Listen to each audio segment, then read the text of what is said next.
The world needs more people with curious minds. People who aren't afraid to admit when they don't know something. We need to take the time to encourage more lifelong learners. At least that's my goal with this podcast. I think the future is at stake. But at the same time, I do believe that a more informed population can and will move humanity forward. All we have to do is keep learning. What's going on, everybody? Welcome back to the podcast. That intro music's dope, right?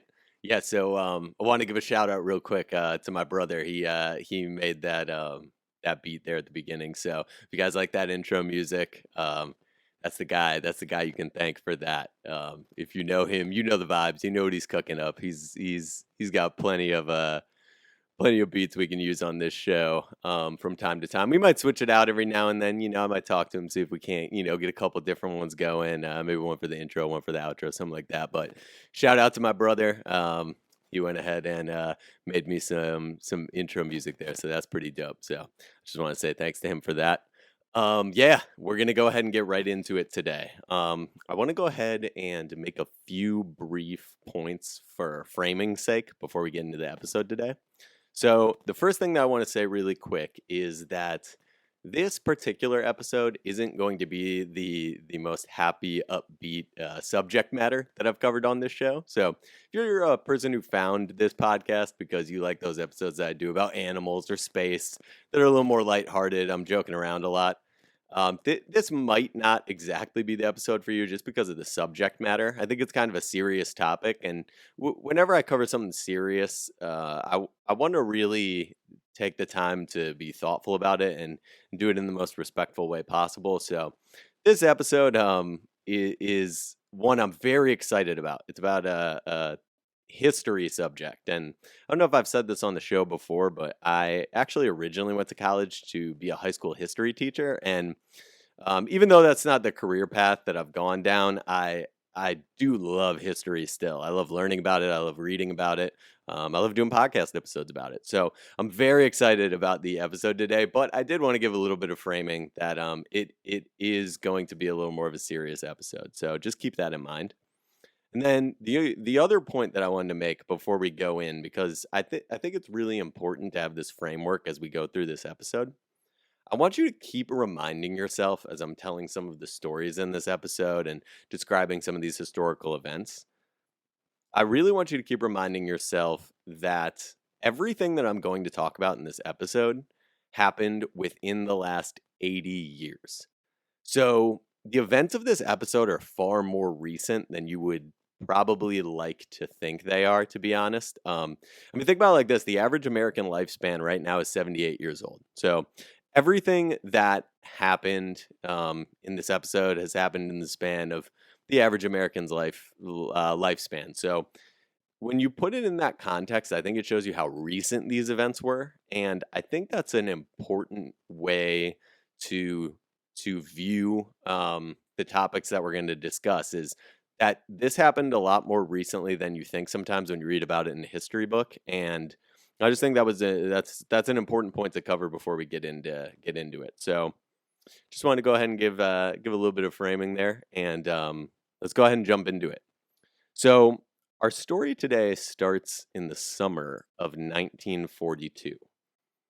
You see, at this point, World War II is raging at a global scale, and we've come to the point in the war where the United States has made the decision to transfer their program that was developing nuclear weapons from the Office of Scientific Research and Development to the Army.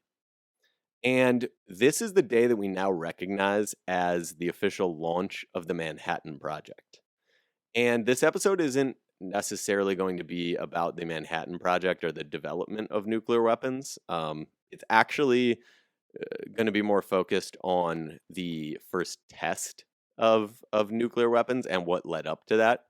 However, it's important to note that this military decision to shift the program to the Army is the start of the Manhattan Project, which is a project that created nuclear weapons. And that decision to make that shift ultimately leads to the development of the bombs that were detonated over both Hiroshima and Nagasaki, Japan, on two separate days in August of 1945.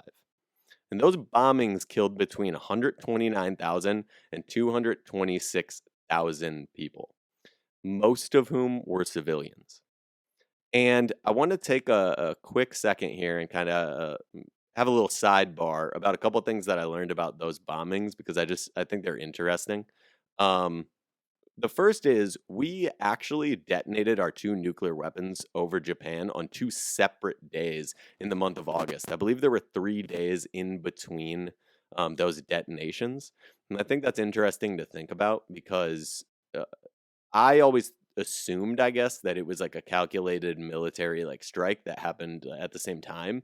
And in fact, it didn't. Japan had a nuclear weapon detonated over them, and then my understanding is essentially they sat in limbo for 3 days, and then another one happened. And I think that's really interesting to think about what it must have been like to be a Japanese person at that time. And that kind of brings me to this overall theme that I want to have for this episode, and that is that history itself, I think, is best learned through empathy. It's best to put yourself in the shoes of the people that lived at that time because I think too often when we think about history, we view the people that were living in those times as like movie characters. And that's not the case. These were actual people. They were people with families just like you. There were people with careers just like you. There were people with hobbies and pets and friends and all of the same experiences and things that you have. They were real people. And it's important that we understand that. And I think when you have that empathy, it's far easier to learn about history. It doesn't feel so much like just dates and a bunch of locations that you have to remember. And I think a lot of people feel that way in school, but it's important to look at history through this lens of empathy. Try to really put yourself in the shoes of some of the people that I'm going to cover in this episode, some of the stories that I'm going to tell. Really try to put yourself there because, like I said, these events happened within the last 80 years.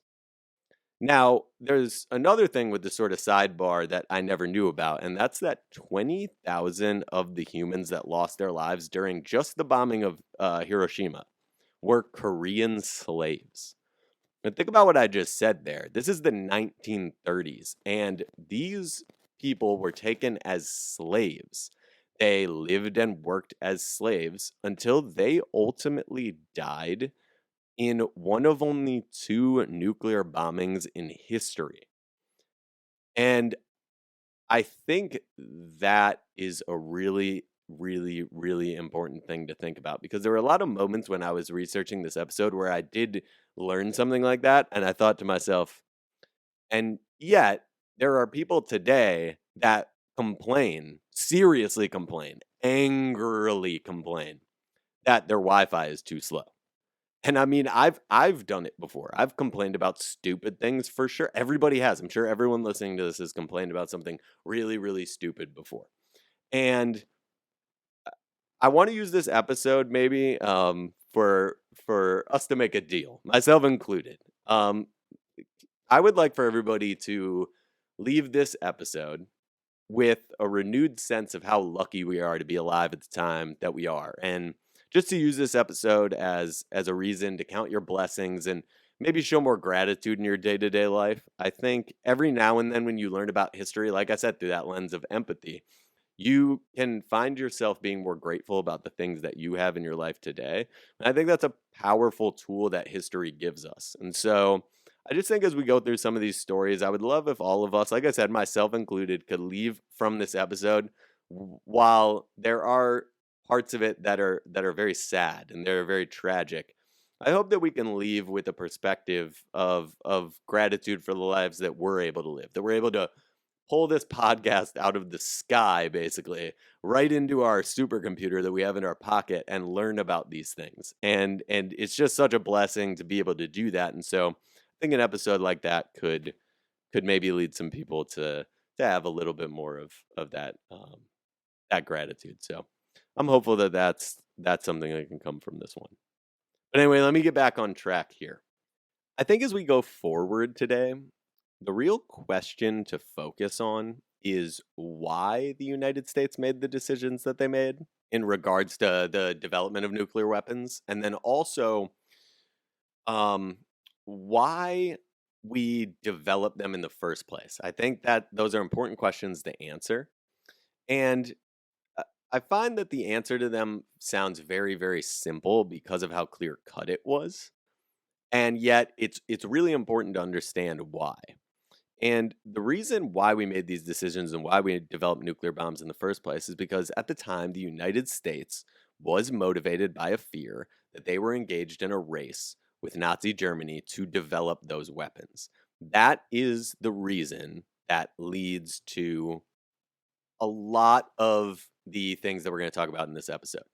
It's the fact that the Germans at the time seemed to also be trying to develop these weapons, and that race ultimately becomes an incredibly important part of history as we now know. But I think that we need to really, really step inside the minds of the people at that time and why they would make a decision to develop such powerful weapons. And to get an understanding of how quickly things were moving in a very, very bad direction at the start of the Manhattan Project, just consider the events that happened in the weeks leading up to the beginning of the Manhattan Project. So remember, we're in the summer of 1942 here. Less than 3 weeks before the project began, the first reports of Jews being gassed began to circulate. So the photo that I used for the thumbnail of this episode is actually a picture of a guy named Labus Herblick. And we don't know a bunch about Mr. Herblick, but what we do know is that he was a 25-year-old Polish shoemaker. And he both arrived at Auschwitz and was murdered in the gas chambers there within the 3 week period before the founding of the Manhattan Project. And the reason that he found himself in Auschwitz, his crime, so to speak, was simply the fact that he was a Jewish person in Poland in 1942. In fact, there were 300,000 Polish Jews just like him who were sent to Auschwitz in May of 1942 alone. So 1 month before the founding of the Manhattan Project, 300,000 Polish Jews were sent to the concentration camps, where a lot of them, like, for example, Labus, found themselves in the camps for maybe a week before they were killed. At the time, and we'll get into this a little more later, but like 2 and 3 weeks was fairly rare.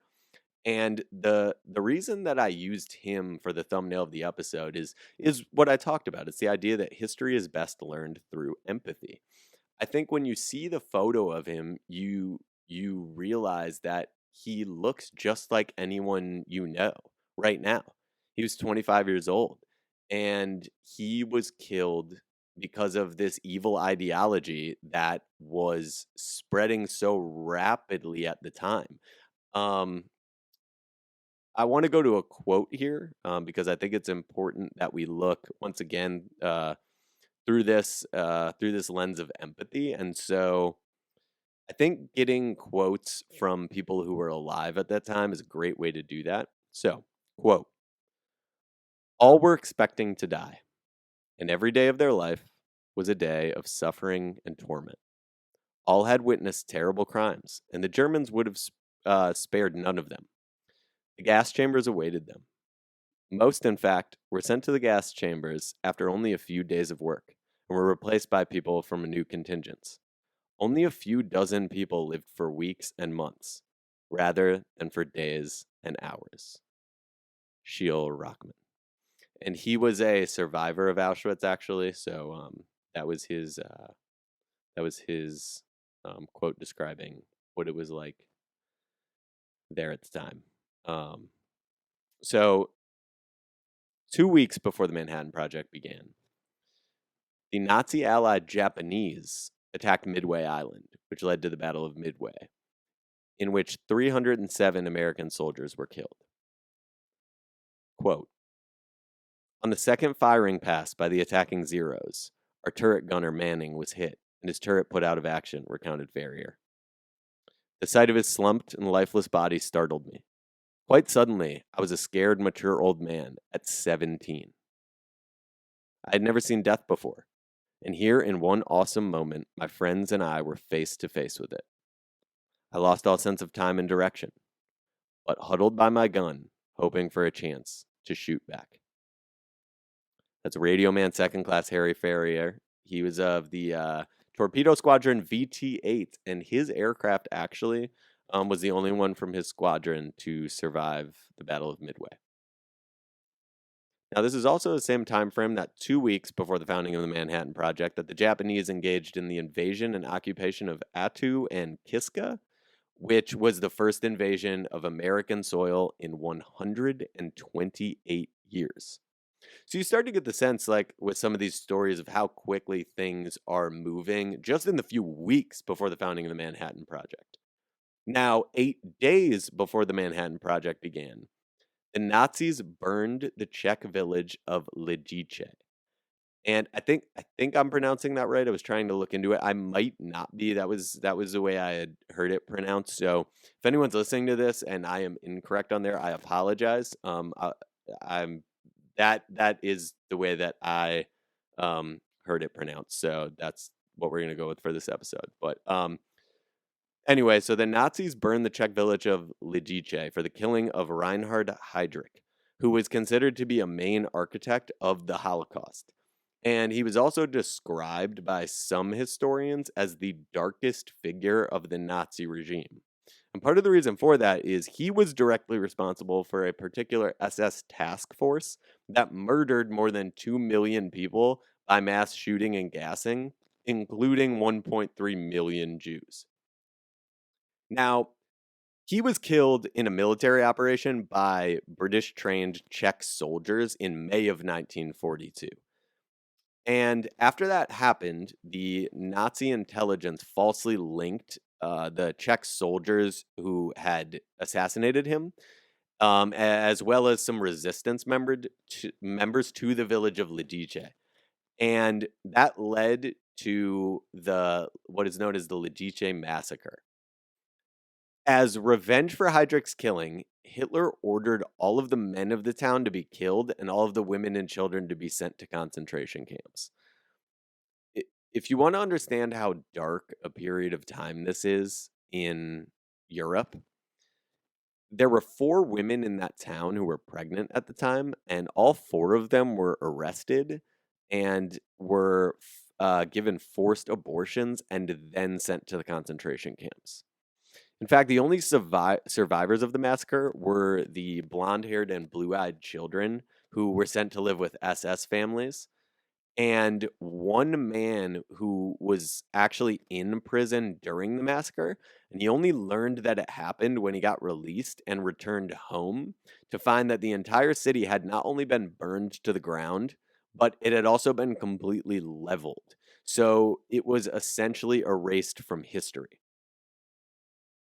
And it's stories like these that explain the reason why we have nuclear weapons today.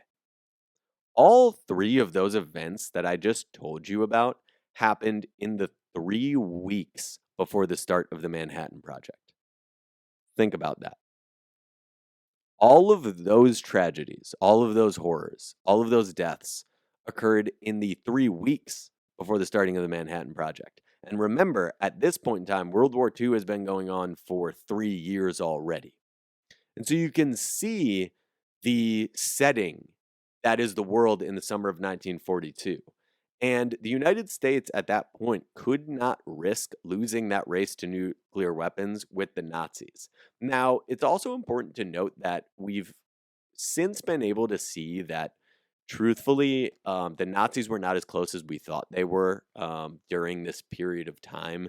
They were unlikely to really ever beat us to the nuclear weapons unless we were not trying at all. We were much farther ahead than we thought we were, but at the time they did not know that. You have to remember we're in a war at this point in history, right? So everything is very secretive. Everybody's not sure what the other side has, but everyone is very fearful of the weapons that they may have or may be developing. And so the United States is in this position where they believe they're in this race and they intend to win this race because the consequences of losing it are so unbelievable that there really is simply no other option. And with the shadows of the war against the Nazis and the terrors of the Holocaust in the background, the United States did set off on a 3-year journey to develop nuclear weapons and take them from an idea into a reality. And it's at this point in our story that the subject of our episode comes into play. You see, I recently learned that the name of the first ever known nuclear test conducted on Earth was the Trinity test. You see, on June 18th, 1942, which is actually the same day that Winston Churchill arrived in Washington, D.C. to meet with President Roosevelt. And interestingly enough, before he left for that meeting, he actually sent a letter to the king telling him who he wanted him to name as prime minister if Winston Churchill did not make it back alive from that trip. Now, on that very same day, the U.S. officially started the Manhattan Project. And that ultimately, as I said, leads to the creation of the nuclear weapons that were detonated just over 3 years later on July 16th, 1945, at the Trinity test. And it's here that I want to turn to an article from the U.S. Department of Energy to describe the test and the blast it produced. Quote, the world's first nuclear explosion occurred on July 16th, 1945, when a plutonium implosion device was tested at a site located 210 miles south of Los Alamos, New Mexico, on the barren plains of the Alamogordo bombing range, known as the Jornada del Muerto, inspired by the poetry of John Donne. J. Robert Oppenheimer codenamed the test Trinity. Hoisted atop a 100-foot tower, the plutonium device, or gadget, detonated at precisely 5:30 a.m. over the New Mexico desert, releasing 18.6 kilotons of power, instantly vaporizing the tower and turning the surrounding asphalt and sand into green glass. Seconds after the explosion came an enormous blast, sending searing heat across the desert and knocking observers to the ground. The success of the Trinity test meant that an atomic bomb using plutonium could be readied for the use by the U.S. military. Now, I purposefully made the decision not to dive into the actual production of the bomb for this episode. I think that's probably best saved for a future episode about the Manhattan Project, sort of as a whole. But instead, today, what I want to focus on is the Trinity test itself. And remember, I really do think history is best learned through empathy. So I think the best way to gain that empathy, like I said earlier, is to look at the quotes from the people who witnessed these events and were alive at this time. So this is some of the Trinity test in the words of those who witnessed it firsthand. Quote, the lightning effects beggared description. The whole country was lighted by a searing light with the intensity many times that of the midday sun. It was golden, purple, violet, gray, and blue. It lighted every peak, crevasse, and ridge of the nearby mountain range with a clarity and beauty that cannot be described but must be seen to be imagined. This was the description of the blast that was given by Major General Thomas Farrell in his official report. Now, William L. Lawrence of the New York Times described the scene in the following way, and I think this is really interesting. Quote, a loud cry filled the air. The little groups that so far had stood rooted to the earth like desert plants broke into dance. The rhythm of primitive man dancing at one of his fire festivals at the coming of the spring. And I think that quote is so interesting because it really does speak to the fact that while the creation of these weapons seems to be such a terrible, terrible thing because of all the death and destruction that they end up causing, you also have to put yourself in the shoes of the scientists that are working to develop these weapons and understand that they are in a race with the Nazis to develop these weapons. And essentially, on the day of the Trinity test, they get the confirmation that they have won the race.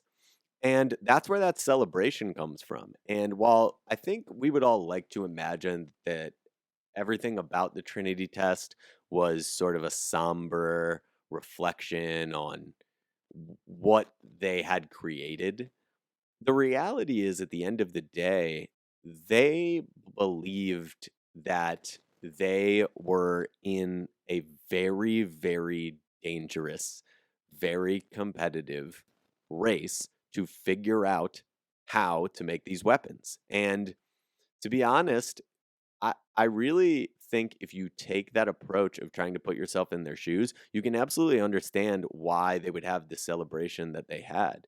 And I think that William Lawrence does a great job of describing it in this way through this quote. So I just find that very interesting. But I actually find the poignant nature of Robert Oppenheimer's description a few years later to be the most insightful. It's by far my favorite quote from World War II, to be honest. So he says, quote, "We knew the world would not be the same. A few people laughed, a few people cried, most people were silent. I remembered the line from the Hindu scripture, the Bhagavad Gita. Vishnu is trying to persuade the prince that he should do his duty, and to impress him, takes on his multi-armed form and says, 'Now I am become death, the destroyer of worlds.' I suppose we all thought that, one way or another." And I find it interesting because it speaks to that fact that the scientists and the military personnel knew what they saw and they knew what it meant. And ultimately, I think most importantly, what they knew was what these weapons would be used for. And yet, the horror of those sentiments seems to have only been made bearable by this sobering reminder that this was ultimately the only choice left that they could make given the circumstances. And I think it's important that I end our episode today with the reminder of why this test occurred in the first place. Remember, the Nazis at the time in 1945 when this test takes place and in the years preceding it are engaged in a genocide. They're engaged in an actual genocide that is perpetrated by an evil ideology that is spreading by force through all of Europe, and they are literally trying to have this ideology take over the entire world. And I don't think anyone wants to really consider the pain and suffering that the world would have encountered had Nazi Germany developed these weapons before the United States. I mean, let's take a second to think that it is certainly entirely possible that the United States quite literally became death, the destroyer of worlds, that fateful day in the desert in 1945. But then again, I think it's important to consider that for the Jews who walked out of Auschwitz after it was liberated 6 months before the Trinity test, for them, I think the Nazi government in Germany and the SS had been death destroyer of worlds long, long before the United States ever tested a nuke in the deserts of New Mexico. And when I think of Auschwitz and I think of the people that were liberated, I'm reminded that that's the exact same concentration camp where Labus Herblich, the 25-year-old Polish shoemaker, was murdered in 1942. Nuclear weapons exist today because the development of them seemed like the only option the Allies were going to have to defeat that ideology that led to the murder of Labus and the 6 million European Jews just like him that were killed between 1941 and 1945. In total, World War II killed 3% of the global population. And to put that in context, that would be the equivalent of 273 million deaths globally today. Entire family lineages were lost to history on those battlefields. Ideas, plans, hopes, dreams, and futures died along with those people in the concentration camps. It's true that history is best learned through empathy. And I think that's exactly why we need to remember the people like Labus Herblick, because it's the stories like his and the millions of people like him that help explain the need for the development of nuclear weapons, the Trinity test, and the fear that fueled the Manhattan Project to the point where we were able to develop these weapons. Since Auschwitz, we know what man is capable of. And since Hiroshima, we know what is at stake. Viktor E. Frankl. Ultimately, at the time of the Trinity test itself, nuclear weapons were a necessary means to an end. Unfortunately, now it seems that we need to find a means to their end, but that's another podcast for another time. In case anyone's interested, because I know I am, the Trinity site is currently open to the public by the National Park Service twice a year. Tours are given by the Department of Defense on request. And I'd like to find an opportunity to go someday. So if you're interested, that they are open. You can go visit it. I've seen some photos of people on tours there and stuff like that. I think the Department of Defense and the National Park Service have put out. So I would love to be able to go. I think it just adds another layer of perspective, and I think that's always important when you're studying history. But anyway, if you enjoyed this episode, please share it. Please, that would help me out a lot if you enjoyed it. If you're looking for an opportunity to support the podcast, please go to whatever podcast app you listen to and go ahead and smash all 5 stars on that rating for me. It would mean a ton to me. I really appreciate it. Just everybody that's listening, it's always fun to do, and I get a lot of really awesome feedback from people. So I just it would mean a lot to me if you're looking for a way to help. 5 stars on the ratings is a great way to help me out there. As always, shout out to my family and friends. I wouldn't be where I'm at in my life today without you guys. And to everyone who's listening right now, I love you guys. You're the best. Thanks for tuning in, and I'll see you guys next time.